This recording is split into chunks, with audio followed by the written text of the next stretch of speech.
Hi guys, welcome to Pluto creations. നമ്മൾ കഴിഞ്ഞ വീഡിയോയിൽ ഒരു ഫ്രീ എനർജി വീഡിയോ കുറേയാണ് ഡീബങ്ക് ചെയ്യുകയാണ് ചെയ്തത്. ഫ്രീ എനർജി എന്ന് പറഞ്ഞൊരു സാധനം ഇല്ല എന്ന് എല്ലാവരും കാണിച്ചു തരികയാണ് ചെയ്തത്. അപ്പോൾ അതിൽ ഞാനൊരു സ്പെഷ്യൽ ലൈറ്റ് ബൾബിൻ്റെ കാര്യം പറഞ്ഞിരുന്നു. ഞാൻ തന്നെ ഇവിടെ ഒരെണ്ണം ഉണ്ടാക്കി കൈകൊണ്ട് ഒരു മെറ്റലിൻ്റെ പീസ് വെച്ച് കത്തിച്ച് കാണിക്കുന്നുണ്ടായിരുന്നു, ഷോർട്ട് ചെയ്താൽ കത്തുന്ന ഒരു ലൈറ്റ് ബൾബ്. അപ്പോൾ ഞാൻ ആ വീഡിയോയിൽ പറഞ്ഞിരുന്നു ഇത് കൈകൊണ്ട് തൊട്ടാലേ കത്തുന്ന പോലെ ഒരു ലൈറ്റ് ബൾബ് ആക്കി കാണിച്ചു തരാമെന്ന് പറഞ്ഞിരുന്നു. അപ്പോൾ അതുപോലൊരു ലൈറ്റ് ബൾബാണ് ഇത്. അപ്പോൾ ഇതിന് എല്ലാവരും തൊട്ടാലൊന്നും കത്തൂല, സ്പെഷ്യലായിട്ടുള്ള ആൾക്കാർ തൊട്ടാൽ മാത്രം ലൈറ്റ് ബൾബ് കത്തും. പിടിയിട്ടില്ലേ? അപ്പോൾ അങ്ങനെയാണ് ഇത് ഉണ്ടാക്കിയിരിക്കുന്നത്. അപ്പോൾ അതിന് കുറേ കാര്യങ്ങൾ നമ്മളിതിനകത്ത് ചെയ്തിട്ടുണ്ട്. രണ്ട് ട്രാൻസിസ്റ്റർ യൂസ് ചെയ്താണ് ഈ ഒരു സാധനം ഉണ്ടാക്കിയിരിക്കുന്നത്. അപ്പോൾ ഇങ്ങനെ ഒരു ലൈറ്റ് ബൾബ് കൊണ്ടാണ് അതിനകത്തുള്ള മാജിക്കുകളൊക്കെ കാണിച്ചേക്കുന്നത്. ഓക്കെ, അപ്പോൾ നമ്മളിന്ന് ഇതുപോലൊരു ലൈറ്റ് ബൾബ് എങ്ങനെയാണ് ഉണ്ടാക്കിയെടുക്കുന്നത് എന്നാണ് നോക്കാൻ പോകുന്നത്. നമുക്ക് നേരെ വീഡിയോയിലോട്ട് കിടക്കാം. ഓക്കെ, അപ്പോൾ നമുക്ക് നമ്മുടെ മാജിക് ലൈറ്റ് ബൾബ് ഉണ്ടാക്കാനായിട്ട് ആദ്യം വേണ്ടത് ഒരു LED ബൾബാണ്. അപ്പോൾ ഞാനിവിടെ ചൂസ് ചെയ്തേക്കുന്നത് ഒരു 50 രൂപയുടെ സാധാരണ കുറഞ്ഞൊരു ബൾബാണ്. കാരണം ഇത് ഇച്ചിരി മുഴുത്തതായിരിക്കും സാധാരണ ബൾബുകളെ അപേക്ഷിച്ച്. അതുകൊണ്ട് തന്നെ നമുക്കൊരു ബാറ്ററി, ഒരു 9 വോൾട്ട് ബാറ്ററി ഇതിനകത്ത് സെറ്റ് ചെയ്യാനായിട്ട് ആവശ്യത്തിലധികം ഇടയുണ്ടാവും. ഓക്കെ, അപ്പോൾ നമുക്ക് ഇതിനകത്ത് ഏറ്റവും ഇമ്പോർട്ടൻ്റ് ആയിട്ടുള്ള കാര്യം എന്ന് വെച്ചാൽ നല്ലൊരു ബൾബ് കിട്ടണം എന്നുള്ളതാണ്. LED നമ്മൾ യൂസ് ചെയ്യുന്ന ഒന്നെങ്കിൽ നമുക്ക് ഇതിനകത്തുള്ള LED തന്നെ യൂസ് ചെയ്യാം, അല്ലെങ്കിൽ സാധാരണ LED ബൾബുകൾ മേടിച്ചിട്ട് നമുക്ക് കണക്ട് ചെയ്ത് യൂസ് ചെയ്യാം. എന്തായാലും ഒരു 9 വോൾട്ട് ബാറ്ററിയിൽ വർക്ക് ചെയ്യുന്ന രീതിയിൽ നമുക്ക് LED വേണം. അപ്പോൾ ബൾബ് നമുക്ക് ഏതെങ്കിലുമൊക്കെ സോഴ്സിൽ നിന്ന് കിട്ടുന്ന പോലെ നമുക്ക് യൂസ് ചെയ്യാം. ഞാനിപ്പോൾ ഇവിടെ ഇതൊരു ചെറിയൊരു ബാറ്ററിയിൽ സാധാരണ ഒരു ലൈറ്റ് ബൾബിനകത്തുനിന്ന് LEDകൾ അഴിച്ചെടുത്ത് പാരലായിട്ട് കൊടുത്തേക്കുന്നതാണിത്. ഇത് നമ്മൾ കണക്ട് ചെയ്ത് നോക്കുകയാണെങ്കിൽ ഇതിന് നല്ല വെട്ടമുണ്ട്, കണ്ടില്ലേ? നല്ല അടിപൊളിയായിട്ട് ഇതിന് വെട്ടമുണ്ട്. പാരലായിട്ട് കണക്ട് ചെയ്താൽ മാത്രമേ ഇത്ര വെട്ടം നമുക്ക് കിട്ടത്തുള്ളൂ. ഇതിന് സാധാരണ ബൾബിനകത്ത് LED ആണ് കേട്ടോ ഇത്. അപ്പോൾ എന്തായാലും ഞാൻ ഈ ഒരു ബൾബിനകത്തുനിന്ന് ഈ LEDകളെല്ലാം ഒന്ന് അഴിച്ചെടുത്തിട്ട് എല്ലാം ഒന്ന് പാരലിൽ കണക്ട് ചെയ്തിട്ട് ഒന്ന് കത്തിച്ച് നോക്കാം നമുക്കപ്പോൾ നല്ല വെട്ടം ഏതിനാണോ കിട്ടുന്നത് നമുക്ക് അത് യൂസ് ചെയ്യാം. ഓക്കെ, അപ്പോൾ ഞാനിവിടെ യൂസ് ചെയ്യുന്നത് ഇതുപോലെ ഒരു LEDയുടെ സെറ്റാണ്. കണ്ടില്ലേ? ഇപ്പോൾ ഒരു ചെറിയൊരു ഹീറ്റ് സിങ്കർ ഇട്ട് ഞാനിവിടെ ഒരു 9 LED വെച്ച് സോൾഡർ ചെയ്ത് വെച്ചേക്കുന്നതാണ് കേട്ടോ, ഫുൾ കണക്ഷനൊക്കെ കൊടുത്തിട്ട്. അപ്പോൾ ഇത് അത്യാവശ്യം നല്ല വെട്ടമുള്ള LED ആണ്. അതുകൊണ്ട് ഞാൻ ഈ ഒരു സെറ്റാണ് യൂസ് ചെയ്യുന്നത്. പിന്നെ നമുക്കൊരു 9 വോൾട്ട് ബാറ്ററി വേണം, അതിൻ്റെ കണക്ടർ വേണം. ഓക്കെ, അപ്പോൾ ഒന്നെങ്കിൽ നമുക്ക് ഈ ഒരു സർക്യൂട്ട് 2 ട്രാൻസിസ്റ്റർ വെച്ച് ചെയ്യാം, അല്ലെങ്കിൽ ഒരു മോസ്ഫെറ്റ് വെച്ചാണെങ്കിലും ചെയ്യാം. ഇപ്പോൾ മോസ്ഫെറ്റ് ഞാൻ പറഞ്ഞ ഇതിൽ എടുത്തേക്കുന്നത് ഇതിപ്പോൾ ഒരു ചെറിയ നമ്മുടെ UPS ഇല്ല, UPSനുള്ളിലുള്ള ഒരു മോസ്ഫെറ്റാണ് ഇത്. UPSനുള്ളിൽ ഇതുപോലെ 4-5-6 മോസ്ഫെറ്റ് ഉണ്ട്, അതിൽ ഒരെണ്ണമാണിത്. അല്ലെങ്കിൽ നമുക്ക് വേണ്ടത്, അപ്പോൾ ഞാനിവിടെ 2 ട്രാൻസിസ്റ്റർ എടുത്തിട്ടുണ്ട്. ഇത് BC547 ട്രാൻസിസ്റ്റർ ആണ്. Okay, BC547. അപ്പോൾ നമുക്ക് നമ്മുടെ 2 ട്രാൻസിസ്റ്ററും ആദ്യം എടുക്കാം. അപ്പോൾ ഇത്രയും നമ്മൾ ചെയ്തിട്ടുണ്ട്, ഇവിടെ കിട്ടിയില്ലേ? അപ്പോൾ അതിൻ്റെ സർക്യൂട്ട് ഡയഗ്രാമാണ് ഈ സൈഡിൽ കാണുന്നത്. അപ്പോൾ ആ സർക്യൂട്ടാണ് ഞാനിവിടെ ചെയ്തു വെച്ചിരിക്കുന്നത്.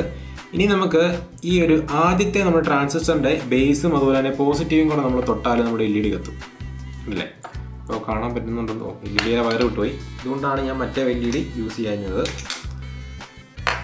ഓക്കെ, അപ്പോൾ ഈ ട്രാൻസിസ്റ്ററിൻ്റെ ബേസിലും അതുപോലെ തന്നെ പോസിറ്റീവിലും കൂടെ നമ്മൾ തൊട്ടാൽ ഈ LED കത്തും.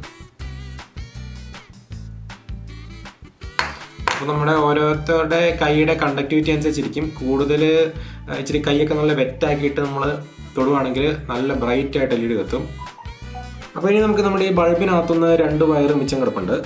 അപ്പോൾ ഇതിൽ നമുക്ക് ഒരു വയർ എടുത്ത് നമ്മുടെ ട്രാൻസിസ്റ്ററിൻ്റെ ബേസിലോട്ട്, ആദ്യത്തെ ട്രാൻസിസ്റ്ററിൻ്റെ ബേസിലോട്ട് നമുക്ക് കണക്ട് ചെയ്യാം. രണ്ടാമത്തെ വയർ നമുക്ക് അതേ ട്രാൻസിസ്റ്ററിൻ്റെ പോസിറ്റീവിലോട്ട്, അതായത് പോസിറ്റീവ് പിന്ന് വന്നേക്കുന്നത് നമ്മുടെ കളക്ടറിലോട്ട് കണക്ട് ചെയ്യാം. അപ്പോൾ നമ്മുടെ ബൾബിനകത്തു നിന്ന് 2 വയർ ആദ്യത്തെ ട്രാൻസിസ്റ്ററിൻ്റെ കളക്ടറിലും അതുപോലെ തന്നെ ബേസിലും കൂടെ നമ്മൾ കണക്ട് ചെയ്തിട്ടുണ്ട്. ഇനി നമ്മൾ ഈ ബൾബിൻ്റെ ഈ 2 അറ്റത്ത് നമ്മൾ തൊടുവാണെങ്കിൽ നമ്മൾ ലൈറ്റ് കത്തും. കത്തുന്ന ഇൻറ്റൻസിറ്റി നമ്മുടെ കൈയുടെ കണ്ടക്ടിവിറ്റി അനുസരിച്ച്. അപ്പോൾ ഓരോ ആൾക്കാരുടെ സ്കിന്നിനും ഓരോ കണ്ടക്ടിവിറ്റിയാണ്. ഇപ്പോൾ നല്ലോണം ഒന്ന് വെറ്റ് ചെയ്ത കൈ ആണെങ്കിൽ നല്ല ബ്രൈറ്റ് ആയിട്ട് നമ്മൾ LED കത്തും, ആണല്ലേ? ഇനിയിപ്പോൾ ഇതിൽ ആര് തൊട്ടാലാണെങ്കിലും നമ്മുടെ ഈ LED ഒരു കുറച്ചെങ്കിലും കത്തും. അപ്പോൾ ഇങ്ങനെ കത്താതിരിക്കാനായിട്ട് നമുക്കിവിടെ ഒരു സീക്രട്ടായിട്ട് ചെറിയൊരു പിന്ന് ഫിറ്റ് ചെയ്യാം. ആ ഒരു മുട്ടുസൂചി തൊട്ടുകൊണ്ട് നമ്മുടെ ഈ 2 വയറെ തൊട്ടാൽ മാത്രമേ ഇത് കത്തുള്ളൂ. അപ്പോൾ അങ്ങനെ വേണമെങ്കിൽ നമുക്ക് സെറ്റ് ചെയ്യാം. ഓക്കെ, അപ്പോൾ മോസ്ഫെറ്റ് വെച്ചാണെങ്കിൽ ഇങ്ങനെയായിരിക്കും വരുന്നത്. ഞാൻ മോസ്ഫെറ്റിൻ്റെ ഈ ടോപ്പിലുള്ളതും ഡ്രെയിൻ തന്നെയാണ്. ഡ്രെയിനും നടുക്കത്തെ പിന്നും ടോപ്പും ഡ്രെയിനാണ്. ഇവിടെ ഗേറ്റ്, ഇവിടെ സോഴ്സ്. ഞാനിങ്ങനെ കണക്ട് ചെയ്തിട്ടുണ്ട്. അപ്പോൾ ഞാൻ ഫസ്റ്റ് ഈ ബാറ്ററിയിൽ നിന്ന് വരുന്ന പോസിറ്റീവ് ടച്ച് ചെയ്തുകൊണ്ട് നമ്മുടെ ഗേറ്റ് ടച്ച് ചെയ്താൽ നമ്മുടെ LED കത്തും, കണ്ടില്ലേ? ഇനി നമുക്ക് ബാറ്ററിയിൽ നിന്ന് വരുന്ന നെഗറ്റീവ് ടച്ച് ചെയ്തുകൊണ്ട് നമ്മുടെ ഗേറ്റ് ടച്ച് ചെയ്താൽ കെടും. അങ്ങനെയാണ് വർക്ക് ചെയ്യുന്നത്. ഓക്കെ, അപ്പോൾ നമ്മൾ മോസ്ഫെറ്റ് വെച്ചു അതുപോലെ തന്നെ ട്രാൻസിസ്റ്റർ വെച്ചു അങ്ങനെയാണ് ഒരു ബൾബ് സെറ്റ് ചെയ്ത് നമ്മൾ കണ്ടു. മാജിക് ബൾബ് ബൾബിലോട്ട് നമ്മൾ സെറ്റ് ചെയ്തിട്ടില്ല, രണ്ട് വെച്ചുള്ള സർക്യൂട്ട് ഞാൻ കാണിച്ചിട്ടുണ്ട്. അപ്പോൾ ഏതാണ് എളുപ്പം എന്ന് വെച്ചാൽ നമുക്ക് സെറ്റ് ചെയ്യാവുന്നേ ഉള്ളൂ. ട്രാൻസിസ്റ്റർ ആണെങ്കിൽ നമ്മൾ തൊട്ടാൽ കത്തും, കൈ എടുത്താൽ വിടും. പക്ഷേ മോസ്ഫെറ്റ് ആണെങ്കിൽ നമ്മൾ ഒരു തവണ ടച്ച് ചെയ്താൽ കത്തിക്കൊണ്ട് തന്നെ ആയിരിക്കും, കെടില്ല. വീണ്ടും ഒന്നോ ടച്ച് ചെയ്താൽ മാത്രമേ കെടുകയുള്ളൂ. അപ്പോൾ ആ രണ്ട് വ്യത്യാസമാണ് ഇത് രണ്ടും തമ്മിലുള്ളത്. ഓക്കെ, അപ്പോൾ നമുക്കിനി എന്തായാലും നമ്മുടെ രണ്ട് ട്രാൻസിസ്റ്റർ യൂസ് ചെയ്തിട്ട് ഈ സർക്യൂട്ട് ഒന്ന് കംപ്ലീറ്റ് ചെയ്ത് നമ്മുടെ ബൾബിനകത്തുനിന്ന് സെറ്റ് ചെയ്ത് നോക്കാം. ഓക്കെ ഫ്രണ്ട്സ്, അപ്പോൾ നമ്മുടെ സ്പെഷ്യൽ മാജിക് LED ബൾബ് ഇവിടെ റെഡി ആയിട്ടുണ്ട്. ഇതിനകത്ത് ഞാൻ എക്സ്ട്രാ ആയിട്ട് സെറ്റ് ചെയ്തേക്കുന്നത് ഇതാ ഇവിടെ ഒരു ചെറിയൊരു പിന്ന് സെറ്റ് ചെയ്തിട്ടുണ്ട്.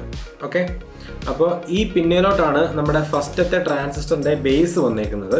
പോസിറ്റീവ് എൻഡ്, അതായത് ബാറ്ററിയിൽ നിന്ന് വരുന്ന പോസിറ്റീവ് ഇതിൻ്റെ അടിഭാഗത്ത് വന്നിട്ടുണ്ട്.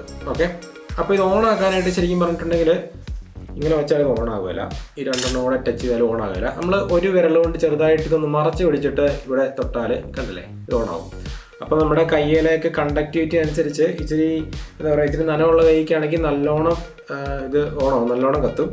അപ്പോൾ എന്തായാലും ഞാൻ തൊട്ടിട്ട് ഇത്ര കത്തുന്നുള്ളൂ, കണ്ടില്ലേ അത്യാവശ്യം നല്ല രീതിയിൽ തന്നെ വെട്ടം വരുന്നുണ്ട് കേട്ടോ.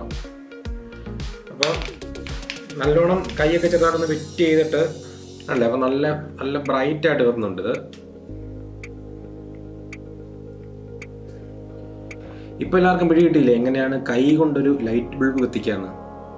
വേറെ പരിപാടിയൊന്നുമില്ല, മറ്റേ എനർജി കൊണ്ട് ലൈറ്റ് കത്തിച്ച മനുഷ്യനും എല്ലാ ഈ സെയിം പരിപാടി തന്നെയാണ്. കൈ കൊണ്ട് പയ്യെ ആരും അറിയാണ്ട് തൊടുന്നു, ലൈറ്റ് കത്തുന്നു. അത് തന്നെയാണ് സംഭവം, എല്ലാം പരിപാടി. അപ്പോൾ നമ്മുടെ ഇന്നത്തെ മാജിക് ലൈറ്റ് ബൾബ് എല്ലാവർക്കും ഇഷ്ടപ്പെട്ടെങ്കിൽ തീർച്ചയായിട്ടും വീഡിയോ ലൈക്ക് ചെയ്യാനും അതുപോലെ സബ്സ്ക്രൈബ് ചെയ്യാനൊന്നും മറക്കരുത്. നമുക്കിനി മറ്റൊരു വീഡിയോയിൽ വേറെ എന്തെങ്കിലും ആയിട്ട് വീണ്ടും കാണാം. അതുവരെ ബൈ.